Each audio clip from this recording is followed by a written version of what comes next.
Permettez-moi de commencer avec 3 anecdotes provenant des arts de gouverner, d'échanger et de sécuriser. La première a eu lieu en 2009 et implique une mine de données contenant un demi-million de numéros de téléphone portable à Cuba. Les numéros de téléphone portable avaient été donnés par un employé de CubaCell, l'opérateur étatique de téléphonie cubain, à un ingénieur cubain qui vivait alors en Espagne. Cet ingénieur cubain transmit cette base de données à titre gratuit, secrètement, aux officiels du USAID, pas la NSA, mais l'Agence américaine pour le développement international, ainsi qu'à une société commerciale à Washington, la Creative Associates International, un sous-traitant du USAID. Une manager de Creative Associates se montra alors, on pourrait dire, créative. Elle eut l'idée d'envoyer des SMS en masse depuis plusieurs pays aux utilisateurs de portables cubains afin de contourner le strict contrôle qu'opère l'État cubain sur l'Internet et afin de commencer une forme de réseau social. L'idée était d'essayer discrètement de mettre en place ex nihilo une plateforme entière pour les Cubains, un Twitter cubain, avec l'objectif à terme de susciter une opposition politique. L'idée était donc de construire une base d'abonnés par le biais de contenus non controversés, des messages d'information sur le football, sur la musique, sur des mises à jour sur les ouragans, et ensuite d'introduire du contenu politique destiné à inciter les Cubains à organiser des flash mobs, des foules intelligentes, des rassemblements de masse qui pourraient être d'une seconde à l'autre qui pourrait déclencher un printemps cubain ou, comme le dit un document du USAID, renégocier l'équilibre du pouvoir entre l'État et la société. Ils donnèrent à ce réseau le nom Zunzuneo, qui signifie, en argot cubain, le tweet du colibri. En mars 2011, il y avait environ 40 000 abonnés à ce système. Mais aucun d'eux n'avait alors réalisé que ce réseau social avait été créé, soutenu et nourri par les employés du USAID. USAID avait mis en place un système labyrinthe de sociétés écrans utilisant un compte bancaire ouvert aux îles Cayman et recrutant des exécutants qui ignoraient tous les liens entre la société et le gouvernement des États-Unis. Un des entrepreneurs de l'USAID, Paola Combronero, était chargé de répartir les abonnés cubains entre les catégories pro-révolution, apolitique ou anti-révolution à partir de leur réponse aux messages. Les documents du USAID indiquent que leur objectif stratégique à Cuba était de les faire sortir de l'impasse grâce à des initiatives tactiques et temporaires et de relancer le processus de transmission vers le changement démocratique.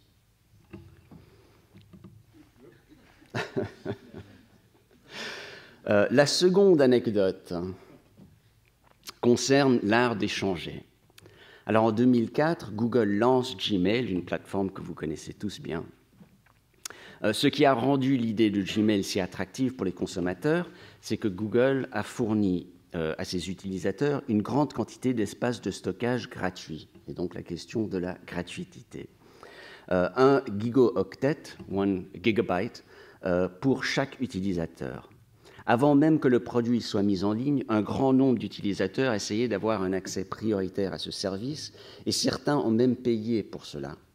Mais en échange de ce libre accès au cloud, les utilisateurs devaient céder à Google un peu de leur propre liberté. Donc, accès libre aux emails, accès libre aux pièces jointes de tous les utilisateurs, au contenu, de même qu'un accès libre aux emails entrant de non-souscripteurs, c'est-à-dire les emails de n'importe quel usager communiquant avec un utilisateur de Gmail.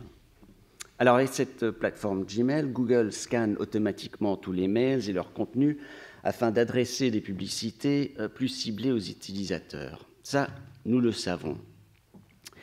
Mais un journaliste d'investigation, Yasha Levine, a relevé l'ampleur de cette surveillance bien au-delà de la simple publicité. La compagnie utilise une large gamme de technologies afin de construire le profil de ses utilisateurs, afin de produire un certain savoir numérique. Cela inclut l'analyse des concepts et des sujets discutés par les utilisateurs dans leurs emails, l'analyse du contenu des sites Internet qu'ils visitent, découvrir les informations démographiques, le revenu, sexe, ethnicité, le statut marital des utilisateurs, relier tout cela à leurs informations géographiques, en déduire leur profil psychologique et psychographique, tels que leur type de personnalité, leurs valeurs, leurs centres d'intérêt, leurs attitudes, analyser leur navigation sur l'Internet et étudier leurs précédents achats. Ce type de surveillance commerciale est devenu si important, en fait, qu'elle éclipse aujourd'hui, et comme nous allons le voir, en vient à nourrir le type de surveillance conduit par les agences de sécurité nationale. La troisième et dernière anecdote concerne l'art de sécuriser. L'initiative des services de renseignement britanniques avait pour nom de code Optic Nerve, nerf optique. Pendant une période de 6 mois, au cours de l'année 2008, par exemple, l'agence britannique a intercepté des captures d'écran des communications vidéo par webcam d'environ 1,8 million d'utilisateurs d'Internet se servant de plateformes de chat vidéo comme celle proposée par Yahoo Messenger.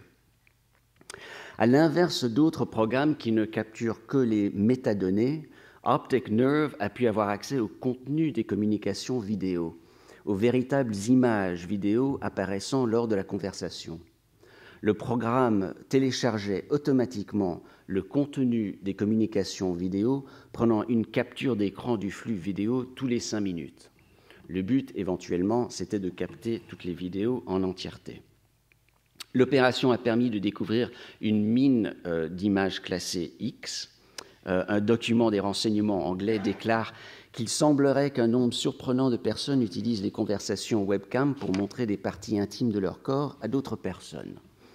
Selon une analyse informelle de l'agence de renseignement, à peu près 7% des images enregistrées contenaient ce qu'ils appelaient de la nudité non désirée, enfin non désirée par les hauts fonctionnaires des renseignements anglais et même. D'autres documents divulgués par Snowden révèlent que la NSA a étudié la possibilité d'utiliser le système de communication vidéo des consoles de jeux comme moyen d'intercepter les données. Microsoft, le constructeur de la Xbox, a dû faire face à une réaction violente sur le terrain de la vie privée l'année dernière quand les détails sont apparus que la caméra fournie avec sa nouvelle console, the Xbox One, serait toujours activée par défaut. Chacune de ces initiatives dans les arts de gouverner, d'échanger et de sécuriser génère une mine de données additionnelles à propos des individus. Une mine de données utilisable par la recherche en sciences sociales, et nous allons entendre beaucoup de choses à propos de cela aujourd'hui. Mais de la même manière, chacune d'entre elles peut produire une mine de données pour identifier les individus, les pousser politiquement, exercer de petites manipulations, encourager leur consommation, stimuler ce qu'ils révèlent, les observer, les surveiller, les détecter, les prédire, les punir. Les données permettent au gouvernement, aux multinationales, aux entreprises du quotidien, aux employeurs, aux vendeurs, aux publicitaires, à la police et aux agents d'insertion et de probation de suivre les mouvements physiques des individus, leur navigation sur l'Internet, de savoir ce qu'ils lisent, ce qu'ils aiment, les vêtements qu'ils portent, avec qui ils communiquent, où et comment ils dépensent leur argent. Un nouveau savoir numérique émerge, lequel a commencé à remettre en question les lignes traditionnelles entre gouverner, échanger et sécuriser. C'est un savoir numérique qui rend ambiguës les limites entre le commerce et la surveillance, entre le gouvernement et l'échange, entre la démocratie et l'État policier. Ce nouveau savoir numérique produit et reproduit des sujets consommateurs qui, ciment ou non, se laissent observer, traquer, relier et prédire au sein d'une amalgame confuse de projets commerciaux et gouvernementaux, pour la plupart d'entre nous qui n'avons pas nos propres PIMS. Comment se fait-il que les intérêts gouvernementaux, commerciaux et de sécurité aient convergé, coïncidé, mais aussi divergé sur certains points dans cette production de big data? Quels secteurs ont stimulé la production et la récolte de toutes ces informations? Comment ces divers projets se sont-ils alignés ou contredits? Comment se fait-il, par exemple, que toutes les nouvelles technologies numériques commerciales semblent faciliter la sécurité et la surveillance? Dans la suite de cette présentation, je vais explorer ces interrogations à partir de deux dimensions. Tout d'abord, je vais essayer à gros coups de pinceau de tracer, exposer l'évolution historique et la croissance de la production de l'univers numérique. Je vais vous proposer quelques catégories afin de comprendre la masse de données qui nous entoure aujourd'hui et poser des fondations sur cette notion d'un savoir numérique. Ensuite, j'étudierai ce qui en suit, je crois, c'est la production d'une nouvelle politique économique relative aux données qui s'est fait jour comme moyen d'aborder quelques-unes des plus grandes et plus importantes relations de pouvoir qui sont en jeu dans notre nouvelle ère numérique. Alors, premièrement, une vue socio-historique de la Big Data.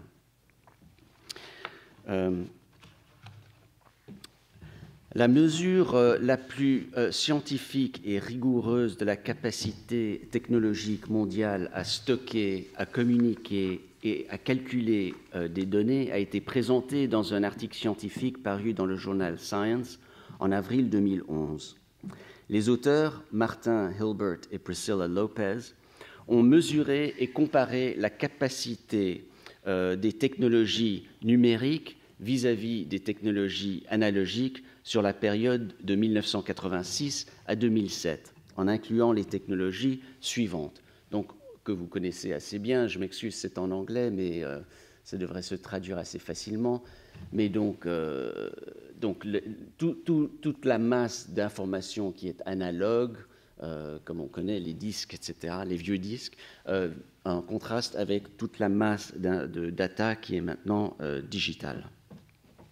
Alors tout d'abord, sur la question de la capacité de stockage, il est intéressant de remarquer que la capacité globale, et ce sera plus facile sur un graphe, la capacité globale n'a cessé de croître en raison du développement des technologies analogiques au début. Et c'est la ligne bleue ici. Donc il y avait une continuation de développement et d'accroissement sur le côté analogique, au moins jusqu'en 2000. Mais après cela, bien sûr, la croissance a été exponentielle, un mot qu'on utilise beaucoup, en fait, oui, dans le domaine numérique, comme l'illustre ce graphique. Ensuite, Hilbert et Lopez mesurent la croissance de la capacité à diffuser et à télécommuniquer l'information. Alors, ici, une chose qui est intéressante, c'est que la plupart de la capacité, si on regarde le graphe, la plupart de la capacité pour la diffusion télécommunication reste encore analogue aujourd'hui et que cette dernière a sans cesse augmenté, mais que l'augmentation s'est déplacée depuis 2000 sur l'ère numérique, comme l'illustre ce graphique. Alors, en ce qui concerne le calcul, le computation, quant à lui, a toujours été numérique. Il n'y a donc pas lieu d'effectuer ici des comparaisons, mais on peut tout de même souligner l'augmentation depuis 2000 dans la capacité technologique, comme on peut voir sur le graphique ici. L'étude de Hilbert et Lopez révèle une augmentation absolument remarquable dans le pourcentage annuel de croissance de la puissance informatique. Et on voit des taux de croissance annuels qui varient entre 40 et 90% depuis 1983. Le résultat, comme leurs données le démontrent, c'est que le pourcentage de capacité technologique repris par les médias numériques augmente à des taux remarquables aujourd'hui, et donc dans le domaine du télécom deviennent à peu près digital et entièrement digital dans le domaine du storage, du stockage. Si vous rassemblez leurs données sur l'augmentation annuelle, composée des trois domaines majeurs de la capacité technologique, voilà ce que vous obtenez en termes de taux de croissance. Donc, des taux de croissance de computation à travers ces années-là de presque 60%, en contraste avec le stockage qui augmente moins fortement. Ce qui fait que, comme The Economist l'a souligné il y a plusieurs années, et comme c'est reflété dans les données précédentes, l'augmentation de la production des données surpasse largement notre capacité à les stocker. Bon. Passons maintenant donc à la question de la source des données. Selon McKinsey, en 2009, les 3 premiers secteurs relativement à la quantité d'informations stockées étaient premièrement discrete manufacturing, donc l'industrie ou la manufacture et la fabrique de pièces détachées, 966 petabytes. Ensuite, le gouvernement, 848 petabytes, et ensuite la communication des médias, et ensuite les autres secteurs. Donc, seulement une partie des données est générée aujourd'hui par les gouvernements, une partie assez petite comparée aux autres secteurs, bien qu'elle augmente, bien sûr, mais comparablement assez petite. De plus, quand on ajoute tous les secteurs, le IDC rapporte en 2013 qu'environ 2/3 de l'information dans l'univers numérique est générée donc par les consommateurs. Donc c'est la source, la source principale, c'est les consommateurs, avec un tiers, donc 1,5 zettabytes, étant généré par les entreprises. Pourtant, le monde des affaires touche à environ 85% des données, contrairement à 15% qui représentent donc 0,6 zettabytes qui ne sont pas touchés du tout par les entreprises. Ensuite, pour avoir un peu une idée de comment on pourrait catégoriser les différentes, comment on pourrait faire une classification des différentes données, il y a plusieurs classifications qui sont proposées. Un chercheur, Eugenio Maycott, suggère 3 types de données: des données intelligentes, des données d'identité et des données des personnes. Alors, l'idée, les données intelligentes désignent la partie du big data qui a été cloisonnée, segmentée, puis visualisée pour un besoin particulier. Donc, ces datas-là sont en fait structurées et s'ils font partie ou non du big data, on peut avoir une discussion là-dessus, mais il y en a qui pensent que ça fait partie. Elles ont été rendues lisibles à partir de leur état originel de collection de nombres binaires et ne requièrent plus l'intervention d'un expert pour être analysées. Les données d'identité seraient peut-être ici le plus important. Elles constituent donc la force derrière la modélisation prédictive, et c'est les médias sociaux, les achats, les cartes bancaires, tout ce qui est associé à l'individu. Ensuite, la troisième catégorie, ce serait des données de personnes qui sont créées par l'agrégation de données sociales à travers le temps. Elles sont collectées en regardant les données échappées d'un grand nombre d'utilisateurs. Et donc, c'est la question de qu'est-ce que votre public, si vous êtes une entreprise, qu'est-ce que votre public aime, qu'est-ce qu'elle suit sur les réseaux sociaux, etc. Donc, de mettre ensemble les données d'identité pour avoir une agrégation des données. Bon, une autre catégorisation serait d'essayer de comparer les données sociales aux données d'appareil, aux données transactionnelles. Donc, les données sociales sont majoritairement générées par le comportement de consommateurs sur l'Internet. Et là, bien sûr, les nombres sont énormes. 230 millions de tweets par jour, 2,7 milliards de j'aime sur Facebook par jour, 60 heures de vidéos téléchargées sur le serveur YouTube chaque minute. Bon, donc, données sociales énormes. Ensuite, les données d'appareil. Ça, ce seraient les informations générées par l'équipement industriel, les données en temps réel fournies par les capteurs qui surveillent et contrôlent les pièces des machines, par exemple, les blogs en ligne, etc.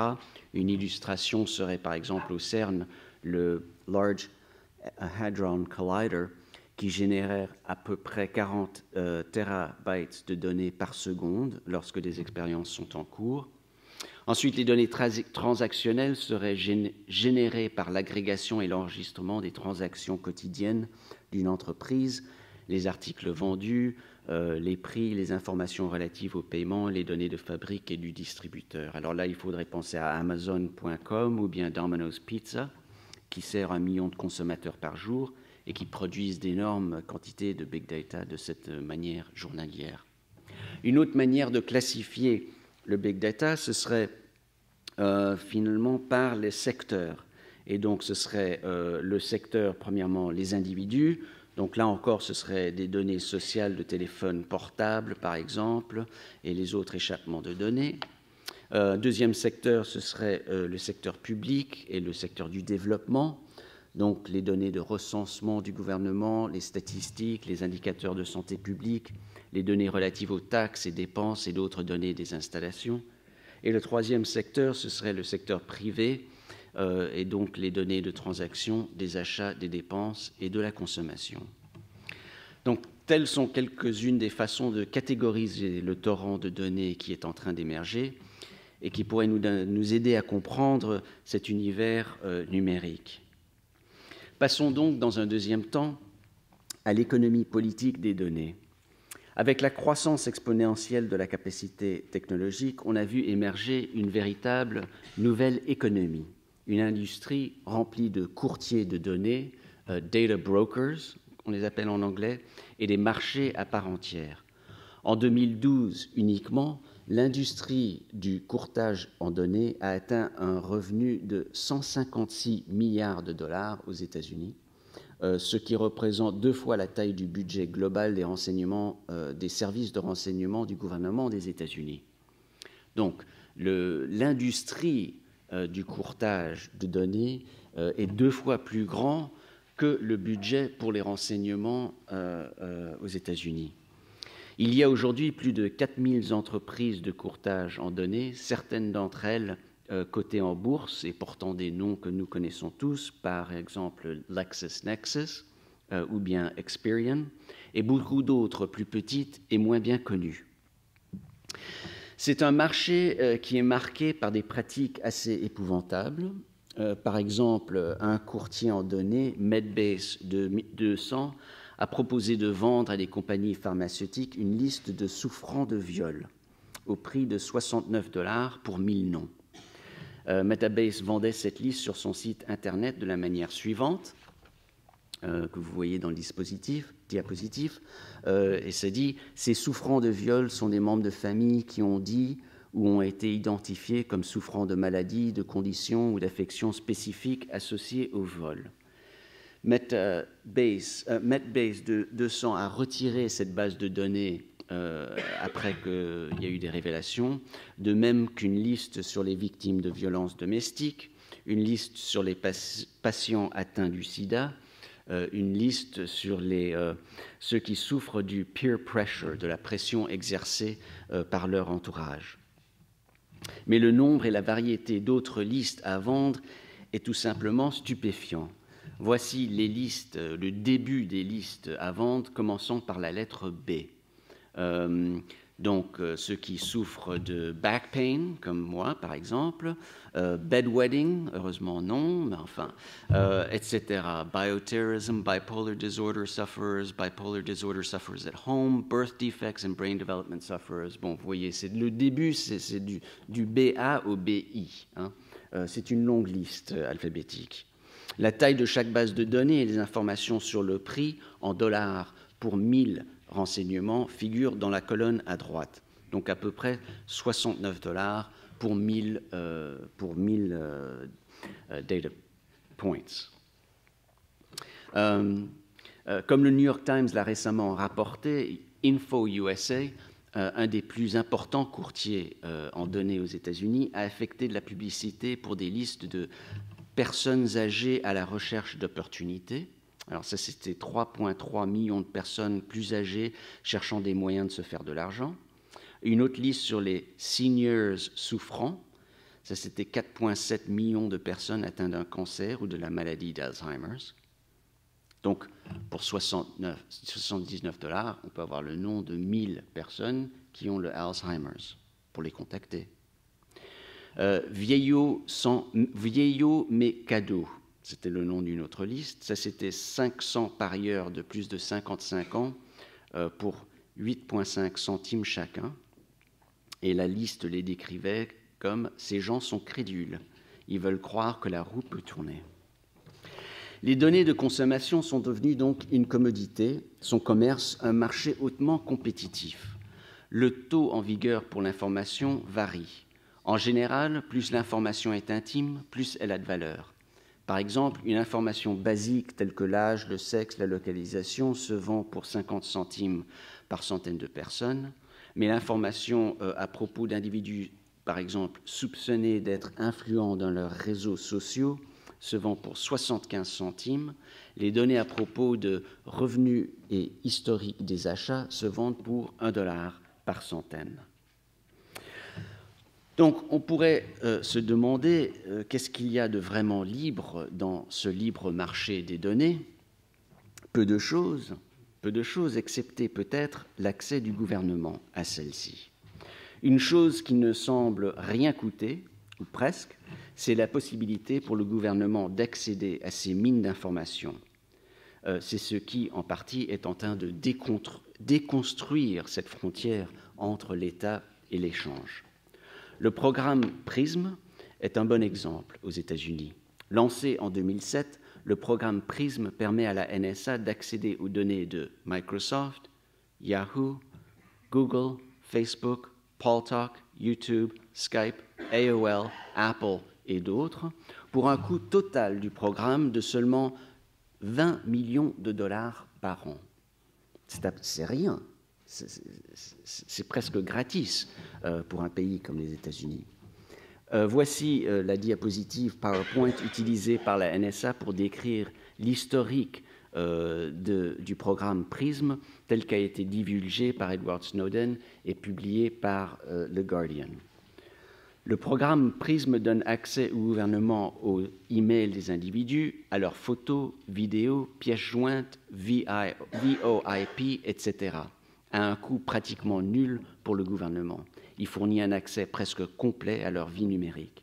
Et bien que la NSA dénie qu'elle ait eu un accès immédiat aux données, les documents de la NSA divulgués par Snowden établissent que l'agence revendique, selon eux, la collection directement depuis les serveurs des fournisseurs majeurs des États-Unis. En conclusion, l'ère du spectacle dans l'Antiquité était une preuve du coût de la publicité. Rendre quelque chose public était coûteux, et les anciens devaient donc s'amasser dans un lieu commun pour observer, partager, prendre part ensemble à l'acte de voir. L'ère de la surveillance au XIXe siècle, en revanche, nous a offert une preuve du coût de la sécurité. Surveiller et corriger les individus était coûteux. L'invention des nouvelles institutions de détention a été conduite en grande partie par la recherche de moyens plus efficaces. Nous sommes entrés dans une ère maintenant de publicité sans coût. Aujourd'hui, cela ne coûte rien de diffuser son information. Au contraire, l'information elle-même a de la valeur. La plupart des personnes l'abandonnent gratuitement. Dans beaucoup de cas, on y est forcé. Nous entrons nos propres données personnelles sur des sites Internet de réservation de billets d'avion, sur Zappos.com, sur Amazon. Et c'est précisément cette ressource naturelle qui a donné lieu à une nouvelle politique économique des données, une politique économique de la publication ou de la publicité ou du rendre public. Qu'advient-il lorsque nos modes de communication eux-mêmes et nos actes d'existence de tous les jours, quand chaque mot que nous prononçons, chaque note prise, chaque lettre écrite, toute photo et toute vidéo, même notre battement de cœur, nos taux de cholestérol, nos caractéristiques faciales, nos retraits bancaires, nos validations de tickets de métro, etc., peut être enregistré, stocké, lié, extrait et analysé par des machines avec des capacités de calcul qui excident de loin celles du cerveau humain. La réponse, semble-t-il, est un marché des données florissant qui rend possible des formes de contrôle et de surveillance que nous n'aurions jamais imaginées, excepté peut-être dans les dystopies orwelliennes. Cette nouvelle et émergente politique économique des données a été rendue possible non seulement par l'innovation technologique, bien que la technologie ait certainement été au premier plan de tout ceci, mais également par une nouvelle forme de pouvoir qui nous a enseigné à volontairement donner nos informations lorsqu'elles étaient demandées, à nous identifier, à révéler nos plus profonds secrets, à se conformer aux requêtes et, ironiquement, dans un pays comme l'Amérique, un pays de propriété privée, à ne jamais nous sentir que nous avions droit à une propriété privée sur notre propre identité et toutes ces informations personnelles. Les conséquences sont considérables, en particulier dans la mesure où elles brisent les frontières traditionnelles qui séparent gouverner, échanger et sécuriser. Je vous remercie.